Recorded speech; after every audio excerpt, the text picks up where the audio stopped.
Okay, so here's another video of another self-sufficient idea that I came up with. My kids have gotten to the point where they don't swim in the swimming pool anymore, so I jokingly started out saying I was going to turn it into a pond, and then I started seeing videos that showed people converting their pools into ponds.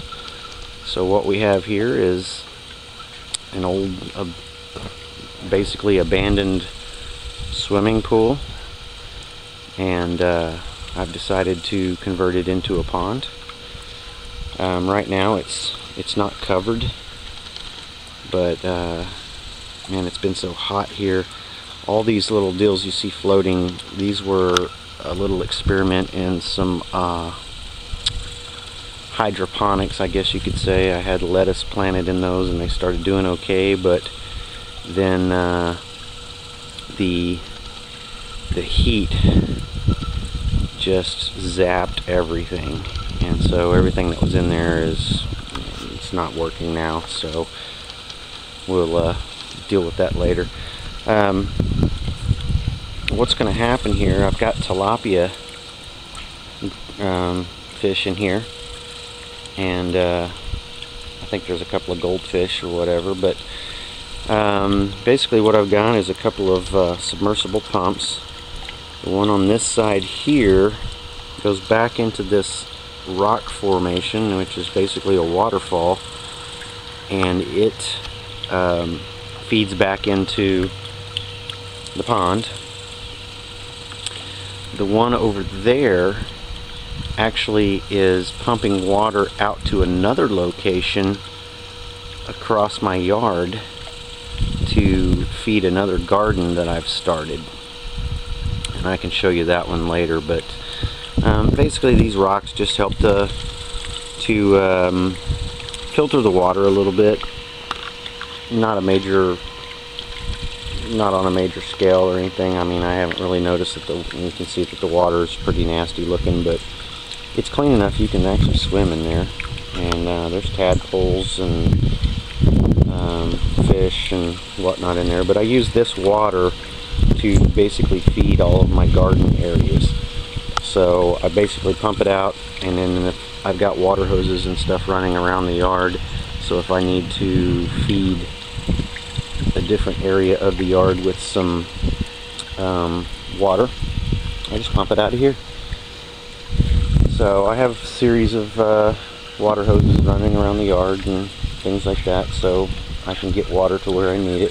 That way, when it's as hot as it is nowadays, in this time of the year, they've started doing rationing, water rationing and stuff, so I still have water that I can pump.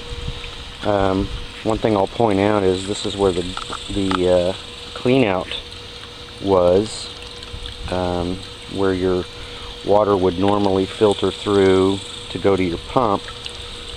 What I've done here is I've got an underground, well, I've buried some, of course there's a lot of leaves and stuff in there, but I've buried, you can see right here, part of it. That's just old guttering, and it goes over to this area.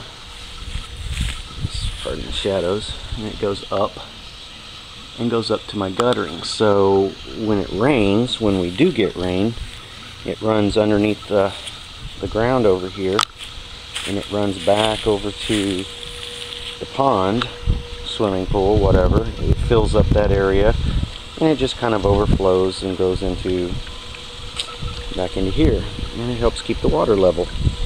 So just an idea for storing water, and just another use for a stupid, very expensive pool. It cost me several $100s during the summer just to keep this thing open, and nobody was swimming in it, so I decided to turn it into a pond. And eventually we will put I will be putting this entire area basically will be covered with a greenhouse. All of this area here will be like this. You'll just have decking over it. So the idea is to extend this deck out, probably to about this area right in here, and then that area there will be open, and all of this will be covered with decking, and we'll have aquaponics and stuff like that, basically a big greenhouse. And then the end down there, right down in this area here, we'll be able to fish out the tilapia and, you know, feed the family. So it's an idea, it's an experiment. Still very new to this self-sufficient thing, and so we'll see how it works out. Anyway, check back later, and hopefully we'll have some better videos. Thanks.